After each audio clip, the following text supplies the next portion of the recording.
and welcome to another episode of the Preparedness Podcast, the podcast that brings you the best in preparedness information. You can find us online at thepreparednesspodcast.com. My name is Rob Hannes, and I'm the host for the show. You can email me directly at rob@prepcast.info. Well, it was just yesterday since I put out part one, and not much has changed as far as announcements. So do me a favor and go back to part one, listen to the announcements, and then come back to this part and continue listening, and you'll be up to speed. On the last podcast, I gave an ad for Flying Eagle Gold about some 1/10 ounce American Eagle Gold coins. The price was $198. I said, do your own research, check out the prices elsewhere.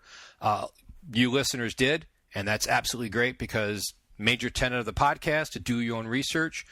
The only thing I would add to that is market conditions change all the time. Precious metals is a very volatile business. You know, it could have gone up. You know, the price could have gone up to $250 overnight. Instead, it went down to $195. And the only thing I would suggest is that in your research, make sure you give Jeff a call just to find out what his current price is, because, you know, from yesterday to today, the conditions changed enough that he can offer them at a cheaper price. And that's how it is. Jeff's going to give you the straight scoop. He's going to be a very honorable businessman. That's why I sought him out, to make sure that he could be an advertiser on this podcast, because I know he takes care of his clients. Anyways, I just wanted to give you an update on that, and it's still a first-come, first-served basis. So if you're thinking about getting these coins, give Jeff a call at 623-327-1778, and Jeff will get you set up. Now, I need to take care of the sponsor for this podcast, and I want to do it before I get into the interview, because I don't want to stop in the middle of the interview. This podcast sponsor is seedsnow.com. They've got a new product that I think is pretty cool. I'm actually going to get one of these myself. I can't wait to order and have it come in. It's called a Click and Grow Hydroponics Kit. If you go to the front page here, scroll down, you're going to see like a grid of 9 little squares. In there, it'll say Click and Grow Hydroponics Kit. It's pretty cool. It looks a lot like an old Mac Mini, if you know what that looks like. It's a little bit taller. You put some batteries in it, and basically it's hydroponics, and it will grow basil, but you can get refill cartridges for mini tomatoes, peppers, sage, thyme, and cilantro. And I'm really excited about this because it doesn't take up a lot of room, and you can set it up and grow. We've talked about hydroponics on the podcast before, and it's a really neat little way to be able to grow vegetables or, you know, herbs like this that you would use. And this is what I like about it is, you know, my wife makes a lot of food from scratch. She's trying to make things healthier for us. And one of the ways that she does is she uses fresh herbs all the time. And I'm thinking, you know what? We can grow. I mean, I was just talking to her about this earlier, and she uses thyme and cilantro and the mini peppers and the basil. That's the stuff she uses all the time. So I thought this is really cool. It's just another way that you can kind of start growing, especially if you're an urban dweller where you don't you don't have a lot of land, or perhaps you don't have a lot of time. It's a great way to be able to start growing some of the stuff. And check it out, seedsnow.com. Also, you can get 10% off if you use the coupon code PREP10. That's PREP10. I'm going to put a link in the show notes to this hydroponics kit, and they got a little video on there that you should watch. It's pretty cool. Seedsnow.com. Okay, now we're going to continue with part 2 of my interview with Vincent Cate and his FAQ on hyperinflation for skeptics. As I had mentioned before, you know, we talk about a good part of his FAQ here in this interview. However, I don't even think we covered half of the stuff in there. Even if we did, there's a lot in there that's really good. He did a really good job of explaining hyperinflation and putting it out in a Q&A sort of manner like FAQs are. And it really does a great job of explaining a lot of the questions that people have about hyperinflation. So I highly recommend that you go to his FAQ and read it yourself. There is a link in the show notes, and you'll be able to find it there. So here is part 2. Now, one of the issues I get when I talk to people about hyperinflation and how it can happen here is again, it's the it can't happen here because, well, we're different from Germany or Zimbabwe. It's not the same. Yeah. And I mean, we are. Like there's no difference. We didn't lose a war. Yeah, we didn't lose a war, or we don't have a crazy dictator, or whatever. So it can't happen here. And this is a huge flaw. I think Bernholz did it right, where he looked for the similarities among 29 cases of hyperinflation. That's what you have to do. There's always going to be lots of differences. Every case is going to be its own little, unique thing. But you have to look at what's the same, what's the commonality. And the commonality is lots of debt and huge deficits. If you just had the debt but you didn't have the deficits, you'd be okay, because you could still, you didn't need to borrow money if you don't have a deficit, so you're okay. And if you didn't have lots of debt, even if you had a big deficit, people would still loan you money. You could sell the bonds because you don't have a lot of overhanging debt, right? But if you have the two together, where you must borrow money and you already borrowed too much, then you get into trouble. And that's the commonality for all these hyperinflations. And the way that hyperinflations stop is always when they stop monetizing the debt. If they have some way where they can, cut half of government or something, so that they don't have the deficit and they don't have to keep monetizing, then the hyperinflation stops. So it's very clear that having a huge deficit and monetizing the debt is what causes hyperinflation. So okay, and, it doesn't matter. It doesn't matter how you got into that situation, right? If you lost a war, if you had a revolution, if you had a dictator, if you had any kind of craziness, foreign debt, whatever. It doesn't matter. Once you're in the situation, this is what's going to happen. And that's what people need to understand. Okay, so let's quickly. Can you quickly define the difference between the debt and the deficit? Because I think a lot of people, when you start talking about that, they get glassy-eyed because they don't. Yeah. They say, "Oh, well, I thought the deficit was the debt." Yeah, the debt is the total amount that you owe, and the deficit is how much you're under this year. So how much more you had to borrow this year. So you take it, if you made $100, but you borrowed $150, you have $150, yeah, you have a $50 deficit. You're not right. You're spending more than you bring in. Right. Yeah, and I think we've seen just a little bit of that here in the United States. A couple other questions here I thought were just really great. This is one I didn't think of, and it's where other countries are even worse off than the U.S. because one of the things that just like, oh, well, the dollar can't be too bad because the dollar still buys a relatively same amount of euros or pounds or whatever. And you had a really great I didn't even think about this when you said it. And basically, well, if all the currencies are hyperinflating or inflating, then the ratio between what it takes to buy one and the other stays the same. Yep. So yeah, there's a lot of people that think that what matters is the dollar index, but the dollar index is just the dollar measured against these other fiat currencies. They could all be going bad at the same rate, in which case the dollar index doesn't need to change. So it's not what you should care about. Hyperinflation is defined in terms of the price level. It's not in terms of the money supply. It's not in terms of other currencies. It's, what do you have to pay to buy stuff? And that what you have to pay, depends on the velocity of money, the quantity of money, and how many goods are out there that the money is chasing.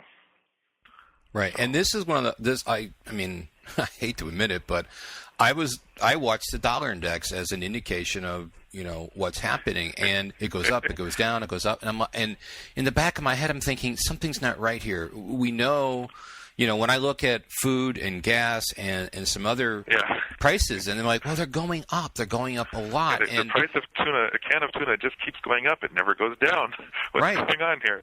Well, and the dollar index, I would think, the dollar index has got to be going through the floor, but yet, it'll drop and then it's back up. I mean, it's between 70 and 80 for a while, or I'd say maybe mid 70s to mid 80s, and that's one of the things that's kind of perplexed me is like, well, wait a minute, how is the dollar index still reasonably strong, but yet we still have these issues? And this, when I read this, it was like one of those light bulb moments. It's just like, oh, that makes sense. So now in other countries, like when Zimbabwe, when they had their hyperinflation, they just switched to the dollar. Why can't we just It's usually illegal to do this, right? Yeah. Usually the government. So the fewer people that are using the local currency, the worse the inflation is, right? If you get more people using it, you sort of spread the inflation around. And so usually the government will try to force people to keep using the local currency. But when it gets to where you're losing half your money in a couple of weeks, even if the government tells you you have to use the local currency, people start using gold and foreign currencies, dollars and things. So, but the U.S. is different because it would be hard for the people in the United States to start using some of their currency. Hard to imagine them suddenly using, yuan or something inside the United States, right? Yeah. The United States is so big, and the dollars are all over the world, and it's pretty. If you're using dollars in Zimbabwe, you could spend the dollars in a nearby country or something, and people will take the dollars. But it would be really hard to imagine the U.S. transitioning, even in a black market, economy or something, to any other paper currency. For me, I can imagine them using some, silver coins and gold coins and stuff, but it's different than Argentina or something can start using dollars, and people still, they can open a bank account in dollars, and life goes on until the government steals the dollars and converts them to local currency. But right, yeah. Well, that's what I think a lot of people don't understand is in other countries, because the dollar is the reserve currency, this is one of the reasons why they're familiar with it, and they can. We've always heard these stories. You can go to whatever and pay with a U.S. dollar, and they're like, "Oh yes, I take that, no problem." I think that I don't really see a lot of other currencies being here, except for maybe on the Canada and Mexico border. I could see maybe some of those businesses and people starting to use either the Canadian dollar or the Mexican peso because they're right there on the border. But as far as I think for most people, I don't really see it. Don't really see it happening. But the other problem, if the U.S. dollar fails, because it backs so many other currencies, many other currencies are going to fail at the same time, right? So the East Caribbean dollar is backed by U.S. dollars. If the U.S. dollar goes down, the East Caribbean dollar is going down because the only reserves the bank has are U.S. dollars. So when the U.S. dollar fails, a bunch of other currencies are going to fail, and then people are going to realize paper currencies can fail, right? And then the currencies, even if they aren't backed by U.S. dollars or pegged to the dollar or anything like that, they're going to start failing too. Because people are going to realize that any paper money anywhere could fail. If the dollar and all these other ones have failed, nobody's going to have confidence in paper money. So I think it's going to be really bad. Of course, and that's the name of your blog, How Fiat Dies, Fiat Currency. Okay, can you explain, we hear this term a lot, and it gets thrown a lot, and every time I think I understand it, I have to question when I read it in a blog, and that's the aspect of deleveraging. I've heard it in terms of the derivatives market and stuff. But so when you if you're going to invest in something, you can borrow money and invest more, right? So if I have $100,000, but I could borrow $200,000 and start up this business or something, I've sort of leveraged my money by a factor of 3, right? And you can do the same thing if you're investing in stocks or investing in gold or whatever you want to do. If you can borrow money to add with your money, you can sort of get more invested. The problem is if things are going bad or you're concerned about being able to make payments on your loans or things like that, then you would typically pay off some of your debt or try to. And they call that deleveraging, because if you paid off some of what you borrowed, then you're not as leveraged as you were before. Your question here is, doesn't the deleveraging of huge private debt prevent hyperinflation? Yeah. So the idea is if you pay off, let's say you borrowed money from Wells Fargo, and Wells Fargo borrowed it from the Fed, and the Fed had just printed it, right? So now you have more money in circulation because the Fed loaned money to Wells Fargo, you borrowed it and spent it. If you pay back your loan, then you have to sort of take money out of circulation, give it back to Wells Fargo, and they give it back to the Fed, and it's gone. Conceptually, they could burn the money, right? And it's gone.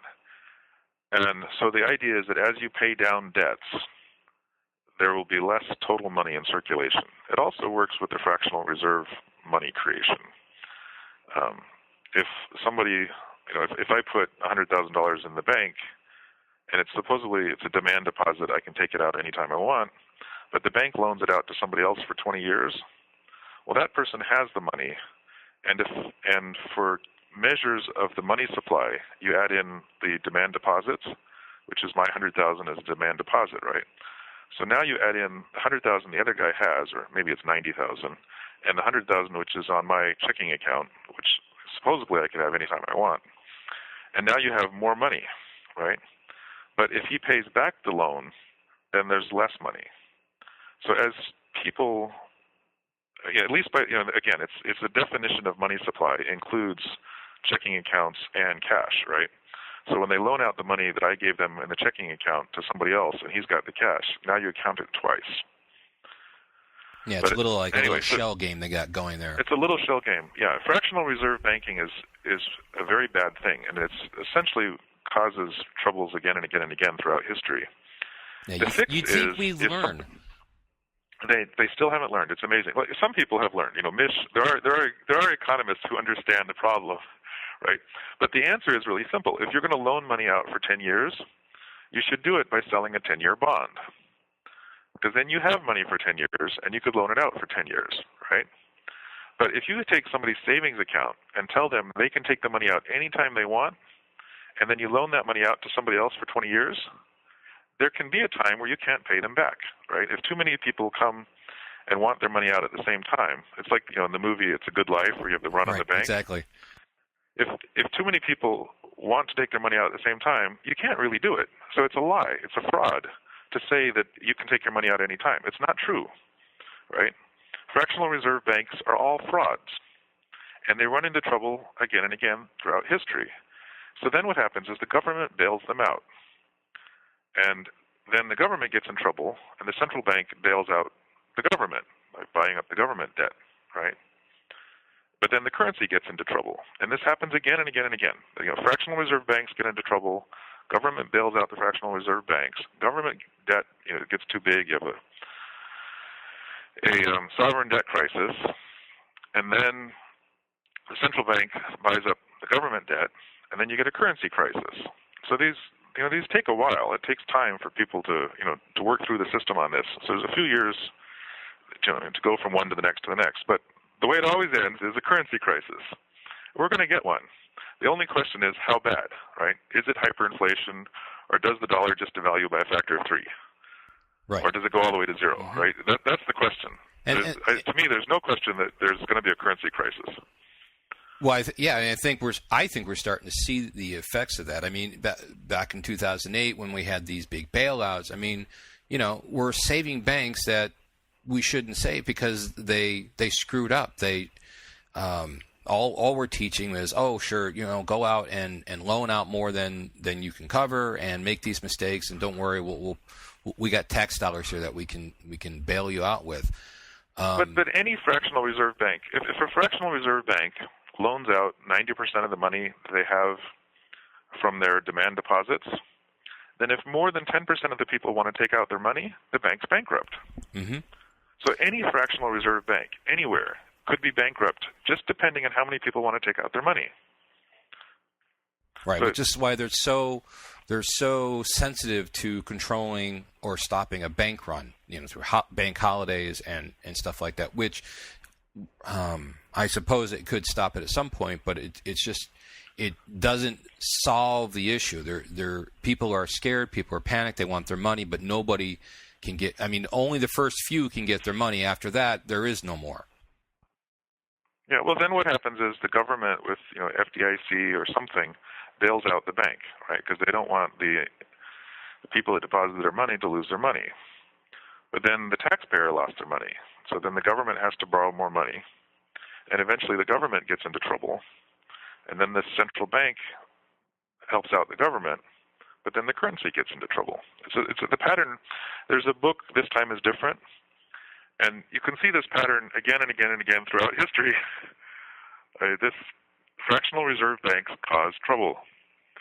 Right, and I think if people could understand that, as the foundational basis of why we have these currency problems is fractional banking is bad. I mean, if you listeners could get nothing else out of this, start there. That the fractional banking system and fiat money is the basis of where we have a lot of these problems with the economy.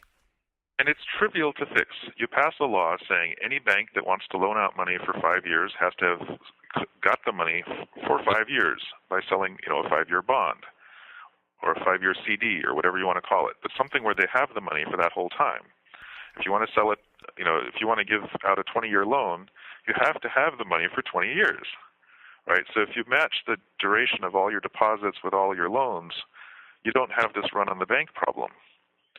And then it's not even fractional reserves. You could loan out everything you got at that point, but you're completely covered. Mm-hmm. And so it's really a better way to do banking, but nobody does it. Right. Well, that's the thing that bankers will never allow pass, because that precludes them from making too much money. Yeah, that's true. They can make a lot more money. They can borrow unlimited amounts from the Fed and loan that out. So they can get more money. They can make more money doing this in the current system than if they did that. But the current system ends up being very unstable. Now let's talk about, I thought this was really interesting. How can we have deflation and hyperinflation at the same time? Yeah, it's funny, huh? The deflationists define deflation in terms of the money supply, and they include credit and bonds and stuff in the money supply. So if you can have hyperinflation is defined in terms of prices. So the prices can be going up. At the same time, bonds are crashing, and in fact, that would be normal. If inflation is picking up, interest rates are picking up, bond values will crash.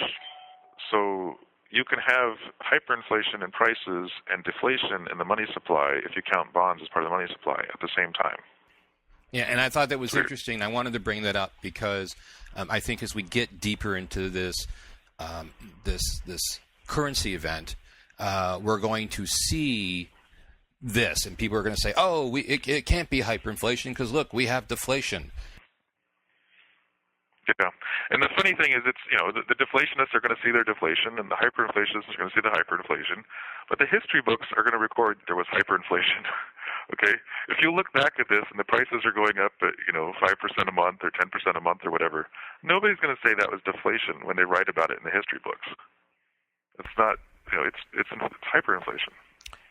Exactly. So the problem is that these deflationists have a definition where they can be right, but they're not really right. Okay, when prices are going up, this is inflation. Vince, I really appreciate your time. I just want to cover one more of your FAQ questions here. There are a lot more, folks. There are a lot more questions here on this FAQ. I mean, I don't even think we've touched half of the information that's in this. This is, again, I highly recommend you going to this blog and check out at least this FAQ, because there's a lot of good, solid information. It answers a lot of questions that you probably have, as you've probably noticed as we've been talking here. There's some things that I hadn't even considered, some things that I didn't even realize. And again, not that I'm an economist and should get this, but as I try to figure out and process what could be happening, what we may be in store for, I got a lot of great information out of here, a lot of stuff I hadn't even considered, which just makes it more likely for me to understand and be able to position myself into a position where I can withstand this. Now, the last thing I want to kind of cover here was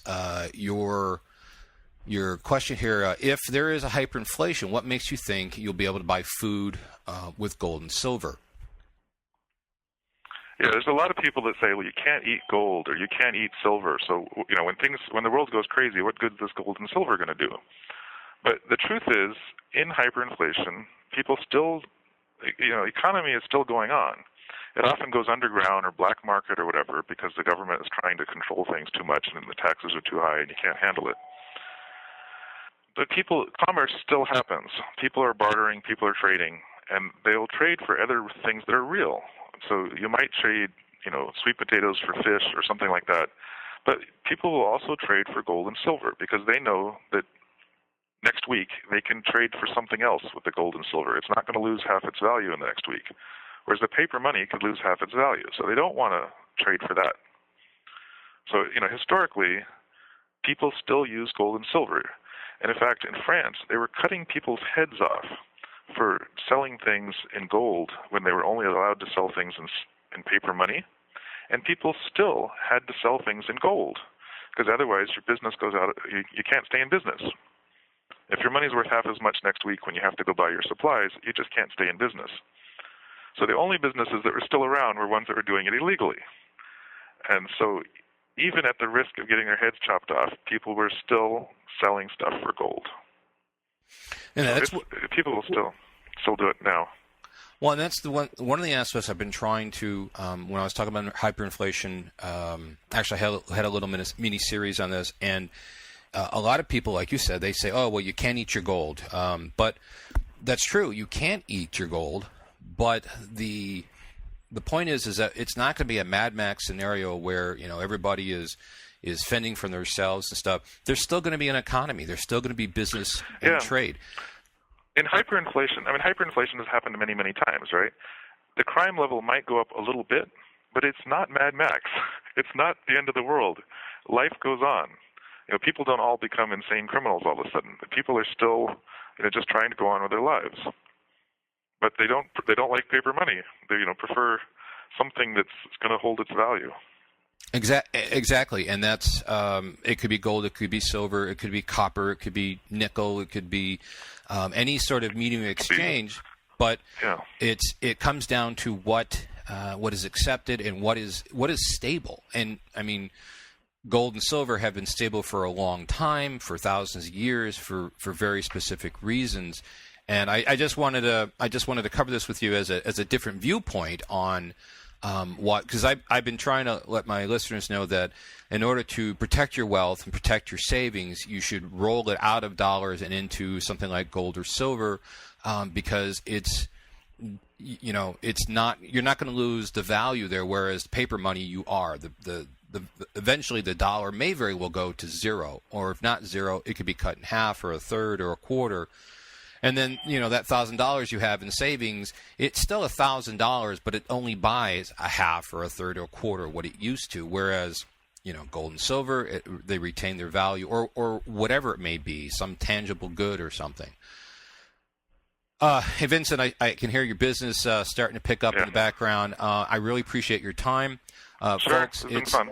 It's you can go to his blog at howfiatdies.blogspot.com. I'll have a link to the show notes. Vincent, again, thank you very much. I really appreciate your time. I had a lot of fun. That concludes my interview with Vincent Cate. I really appreciated his time, especially towards the end there. You could hear the bells of the door in his store as people were opening and stuff, and he continued to talk to me and help explain about his fact and about hyperinflation, and I very much appreciated that and his time. I hope you learned something like I did, and I think this is one of the things that we need to continue to do is discover and learn and educate ourselves as much as possible about the threats that face us, because that makes us better preppers, because we're better informed and we know what to expect. Folks, if you have a question or a topic that you'd like me to try to address, either email or via the podcast, go ahead and send it in at rob@prepcast.info. I want to thank the people that have already sent in. We've already covered a couple here on the podcast. Last night, I went on Facebook and I asked for some ideas, and I got some good ideas for podcast subjects. I'm going to be trying to work on some of those. But, if you have an idea, go ahead and send it to me, and we'll see what we can do. Until next time, enjoy life and be safe.